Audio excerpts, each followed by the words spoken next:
God. It's I don't even know if I can see my sun this morning. Yeah, that's okay. Sunny, innit? Just these 10 questions that I should have done yesterday that just talking points off the internet.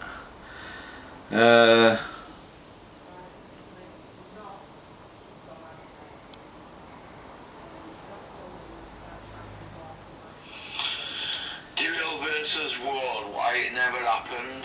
Number 2, Ale the bottle. DeGale versus Ward, why it never happened. The main reason DeGale Ward didn't happen is Andre Ward, he had a promoter at the time called Dan Goosen, who's sadly not with us, and Andre Ward was an American golden boy and he wanted every single fight in Oakland. That's what he asked for at the beginning, and they agreed on it, and they agreed on the final in Atlantic City, but Ward even wanted that moved. Now, Andre DeGale's team, Gary Shaw and his uncle Leon Lawson, they didn't agree with Andre Ward having every single fight in Oakland, because they were fighting Arthur Abraham in Detroit, if you remember, but they wanted a neutral ground. They felt it was unfair, and Ward wouldn't budge on it, so that fight was never going to happen from day one. But the rumour stories are, when they went to the Olympics in 2004, we all know Golovkin beat Andre DeGale. Andre DeGale got a bronze, Golovkin got a silver. Ward was an 178 pound light heavyweight, DeGale was an 165 pound middleweight. Now, Andre Ward must have weighed it up and thought, here I've got to lose 10 pound here to fight him as a pro, and he's coming up 3 pound. Now Andre Ward will have remembered the sparring session. Now, as the story goes, as Jermaine Taylor tells the story, who was an Olympian in 2000, but Jermaine Taylor's told a few people who I know the story that Ward couldn't get near DeGale in sparring. Everybody has a bogeyman, don't they? Were Andre DeGale Andre Ward's bogeyman? We don't know, do we? Because he gave Carl Froch the fright of his life, didn't he, DeGale? Froch got the decision. DeGale lost the point, didn't he, fighting away from home for holding and falling down, and you don't win WBC titles like that, but it was a close fight. Now, while we're not subject to Andre Ward, the winner should have fought Butte for the Ring Magazine belt, but because they named the tournament, they didn't Super 6, they thought they'll have the belt in the Super 6 tournament. And Butte wasn't all that bothered, he just said a belt's a belt, I'll fight the winner. Ward didn't want to fight. You've all seen all the posters that were made up, all the talks were ongoing. Ward said that Butte had to earn the right to fight him. So if he fought Froch, he could fight himself. Well, we all know that Froch finished Butte's career off, didn't he? So that's that talking point. That's number 1. Number 2, I think that's James DeGale, the number 2 one. DeGale versus Ward, why it never happened. Number 2, DeGale the bottle job and poor CV with only 1 shot. James DeGale is vacated, hasn't it, James DeGale? Why is James DeGale vacated? You know, he gave Carl Froch a lot grief for vacating, but Carl Froch, when he vacated, he never fought again. He retired. Joe Calzaghe vacated, he fought 2 more times, he didn't fight Froch. Froch vacated, he didn't fight 2 more times. DeGale's vacated. Why? Because he's got that hard fight against that guy, and he is his mandatory, and he's thought, do you know what, I'm going to vacate. So maybe it's a business decision, I don't know. I've never rated James DeGale. I always said if Carl Froch got hold of him on them ropes, because he sits on ropes, having a breather, done he? Giving it all this. Carl would have walked straight through him. Robert McCracken a few years ago when they were fighting Kessler, rung him up, said, do you want to come and spar? George Groves was on his way, we had him move. Davy Day, they were all coming up motorway. Do you want to come up with James? Jimmy Mack said no, because they were all of the impression that Frotch were trying to gain a mental edge, but also you could have learnt off people like Frotch when you're coming through. Groves obviously wanted to go learn, didn't he? He were game, wasn't he? James DeGale didn't want to spar Carl Frotch. His reasons were, what do we want to go up there for? To get beat up, because Frotch beats them up, doesn't he, sparring partners? Well, what are you there to do? You're there to fight, aren't you? It's not tiddlywinks, is it? Like up at Ingle Gym. You know, well, body sparring, what's all that? You're there to spar. It's called boxing. It's not called tiddlywinks. So, James DeGale, you are a bottle job. Slagging Carl Frotch off for vacating, but he retired. So you must be retiring then, James. I never rated you anyway as a person or a boxer. Booty and Truax. James DeGale, by the way, for his big superstar career, he's beat 2 world champions. Booty, who were shot to pieces after Frotch beat him, and he beat that guy who he's just lost title to, he rematched him. So could you call him a world champion? So they're James DeGale's 2 world title wins, and one of them beat him first. Another one was shot Booty. He lost to George Groves, drew with Badu Jack, I thought he got beat. His career has been one big shambles. James DeGale, your career's a shambles, and if you fight Billy Joe Saunders, he'll punch you upside down. Eubank could even beat you, DeGale, as well. Fight him, Eubank. And one was a rematch. Number 3, who's best trainer in South Yorkshire? Who's best trainer in South Yorkshire? Well, there's a myth about who is the best trainer in South Yorkshire. Personally, I think Glyn Rhodes is a good trainer. I think that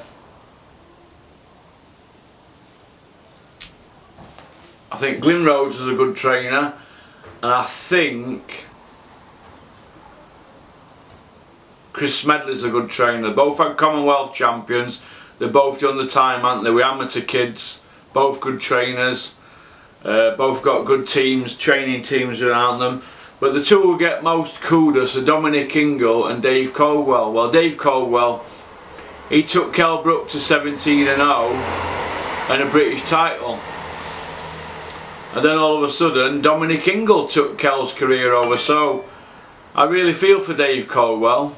I'm not a big Caldwell fan, but I don't agree with that. So, but who has Dominic Ingle trained from debut? Now, he never had Junior Witter from debut, did he?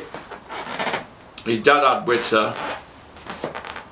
Dominic Ingle were down as a cut man when he fought Seb Judah. So Brendan were trainer with Witter. Now, I don't know. He didn't have Kell Brook from debut, did he? Look what happened with Richard Towers against Brown. That Adam Etchits, he didn't do nothing with him, did he? He had Liam Cameron, didn't he, Dominic Ingle? So Dominic Ingle, I'm not saying he doesn't know his job, but who has he had from debut? Oh. So the South Yorkshire thing, it's a bit of a myth, isn't it, really? Caldwell's actually done well, hasn't he?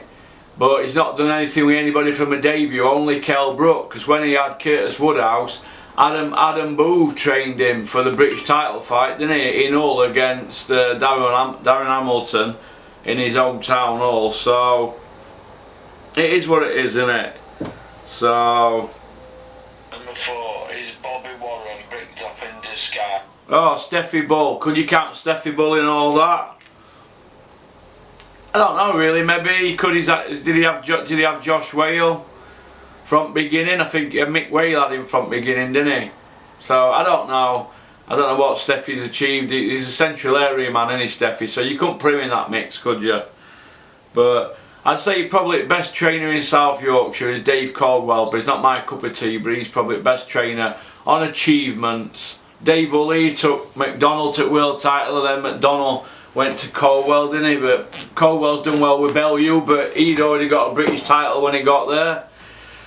David Price had already won a British title when he went with Colwell, but he didn't do that with him, Colwell, did he? So it swings and roundabouts in it. But I'd say probably Colwell on achievements is probably the best trainer in South Yorkshire. But I like Glyn Rhodes and Chris Smedley. I'm not saying that because they're my mates, but that's just my opinion, innit? Dennis Hobson, he's a good trainer. He doesn't train fighters, but he's a good trainer.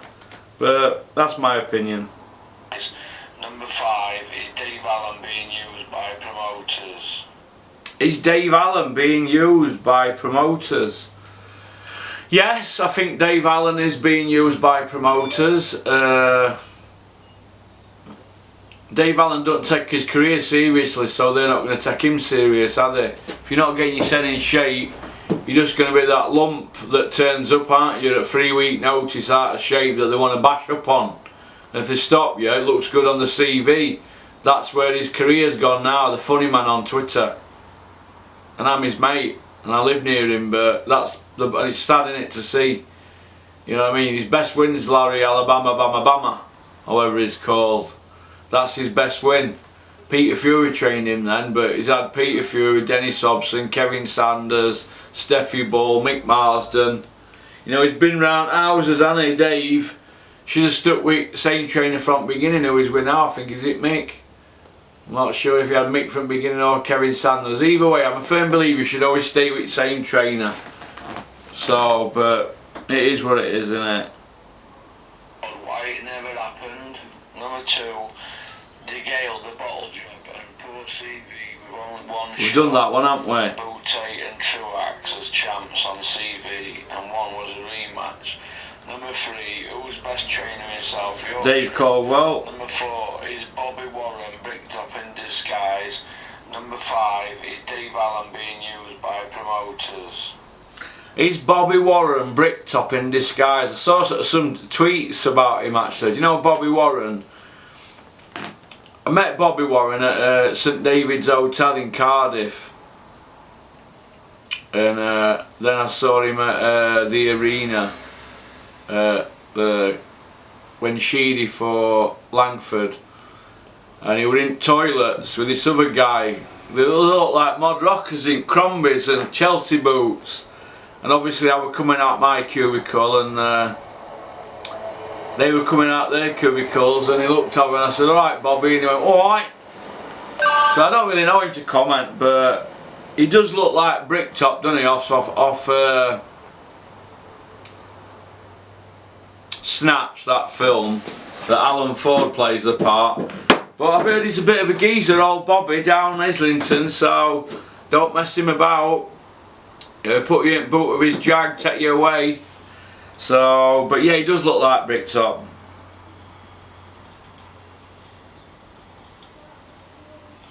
Number 6, does Eddie care for Callum Johnson's health?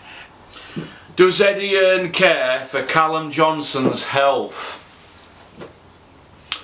Callum Johnson's had one round in a couple of years, hasn't he? He's had a lot of personal problems. Sadly, his dad died, and I do rate Callum Johnson, and he's got a big punch. But if he beats Beater Beeve, it'll be a bigger shock than Buster Douglas beating Mike Tyson.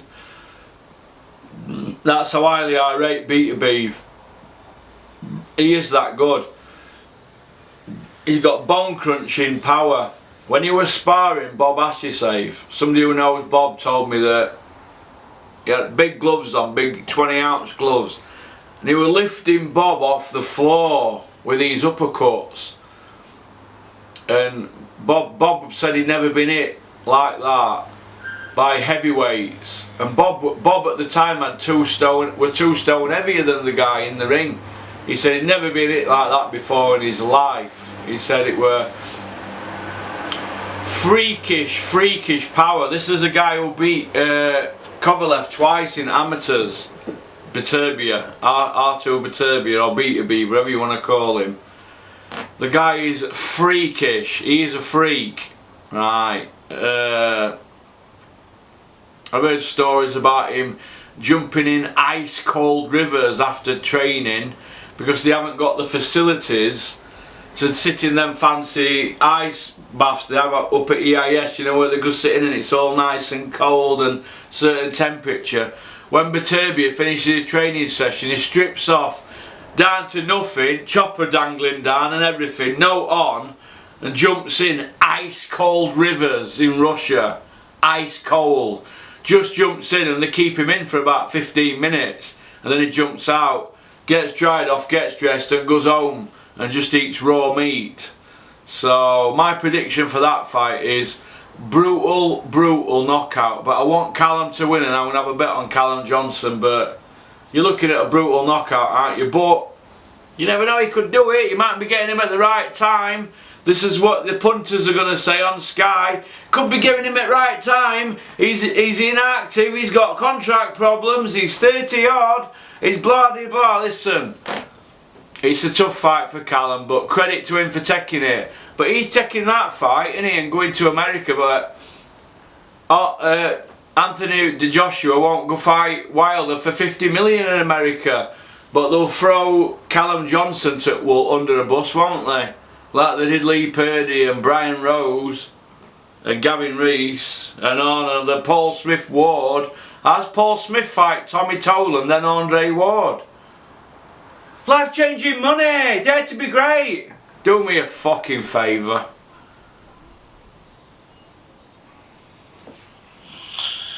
DeGale versus Ward, why it never happened. Number 2, DeGale, the bottle job. We've done that one, haven't we? We've done that one.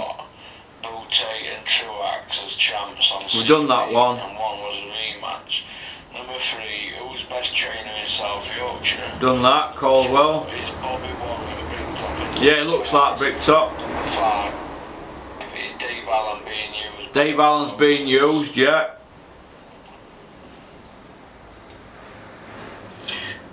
Number 6, does Eddie care for Callum Johnson's health? No, he don't care for Callum's health. Does Coogan Cassius ask the right questions? Does Coogan Cassius ask the right questions? Right, Coogan Cassius, they've been going 8 years, haven't they? They get 350,000 views, don't they, from Frank, Eddie, Tyson, Joshua. You know, you've got 4 interviews there, that's 1.5 million views. Can you imagine money they're coining in off that? They are the PR machine for Warren and Hearn. Frank realised that after 5 years, didn't he? 4 years. Coogan Cassius put a tweet out at 8 o'clock in the morning when James DeGale decided to vacate. Eddie put the tweet out. Within seconds, Coogan Cassius had put it on IFL. So Eddie's obviously in touch with Coogan. Coogan puts that out. It's a big thing, innit? He'll want an interview with James now to talk about it, and you're probably going to see James DeGale working with Eddie Hearn. That's what's going to be happening. And Coogan is Eddie's PR man, isn't he? He's going to ask the right questions. They're not going to rock the boat. I'm not saying he's a boxing person like me, but they're in it for that, aren't they? I'm non-profit. They obviously do it for a living, don't they, now? They say they didn't earn any money for 4 years. Look, you were getting £500 a week off Eddie, and other promoters were paying you $500 a show and putting you in hotels. I know that because I saw invoices from when Dennis were paying to put you in an hotel and paying you. So you didn't do it for note for 4 years, Coogan. Don't make out you had nothing for 4 years. You didn't have any sponsors or big money for 4 years. So don't start playing the violins that you worked for free for 4 years. No, you didn't.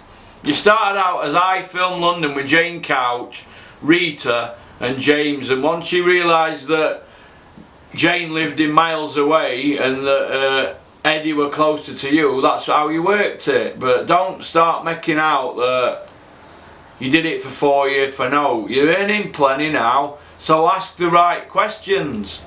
Ask Tyson Fury who his net opponent is, or who's it mixed to fight him. Ask Frank that, or ask Frank who would it mixed to fight Tyson. Last time he said Sarifi, so good they named him twice. Start asking proper questions. Ask Eddie why Joshua's gone quiet after he asked for 50 million. Now all of a sudden he's gone quiet. He's gone missing. He's missing in action. Start asking proper questions, Coogan. I'm not really good with these computers, am I? Well, Number 6, does Eddie care for Callum Johnson? He done that one. Number 7, does Cougan Cassius has the right Done that. No, he done. Or is he just a tool for Warren? He's a tool for Warren's PR and Number 8, is Chris Eubank Jr. finished? Number 9, who's Joe Gallagher got left now? Is Chris Eubank Jr.'s career finished? I don't know where his career's going, but it wouldn't surprise me if James DeGale were going to fight Chris Eubank Jr. That's right. That's what I think could happen on pay-per-view. If James DeGale's giving up his IBF belt because it's an hard fight, he's coming back to Eddie Hearn, right? For a fight with Chris Eubank Jr. or he's going to fight Billy Joe Saunders on a Frank Warren show. Either way, he's coming back, but it'll be for pay-per-view.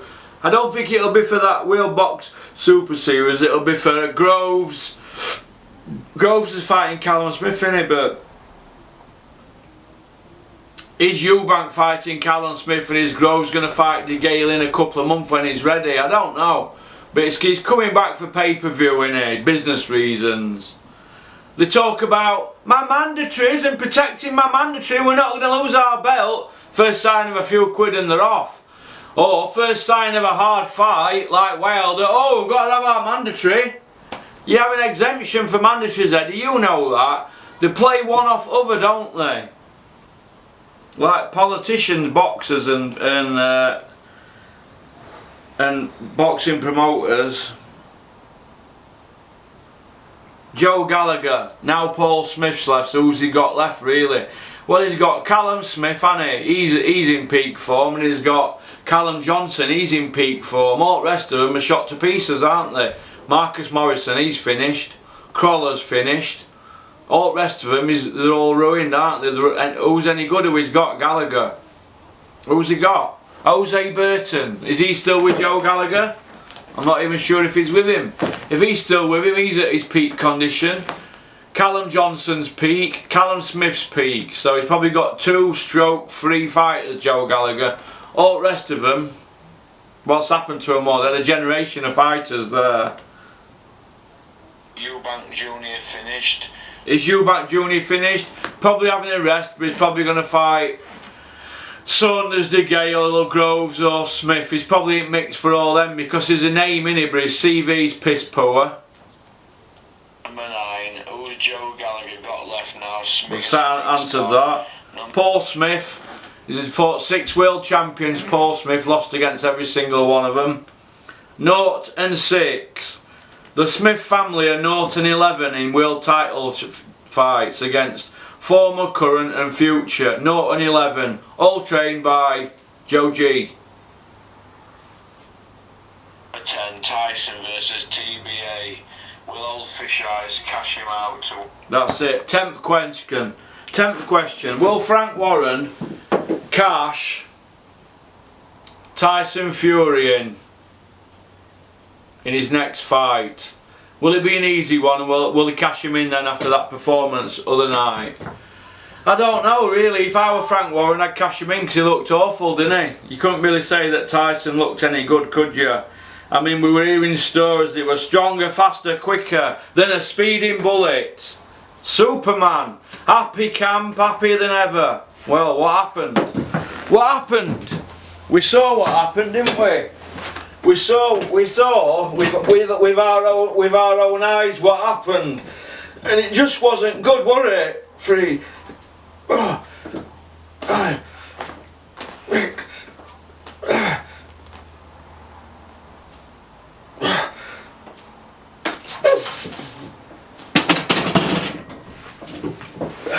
I'm gonna do a quick 4 sets of 50 kilo.